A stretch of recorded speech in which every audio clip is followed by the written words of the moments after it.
वो कौन सा मुल्क है जिसने सबसे पहले कागज इजाद किया था?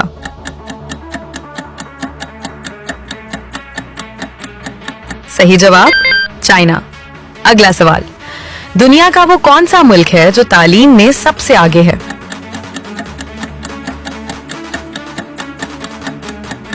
सही जवाब फिनलैंड।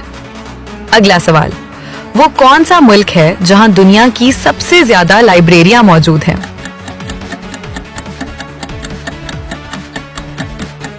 अपनी जहानत से इसका जवाब कमेंट सेक्शन में दें।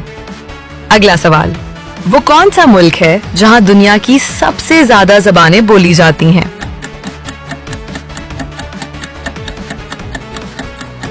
सही जवाब पापुआ न्यू गिनी। अगला सवाल, वो कौन सा मुल्क है जिसके पास दुनिया की सबसे बड़ी झील है?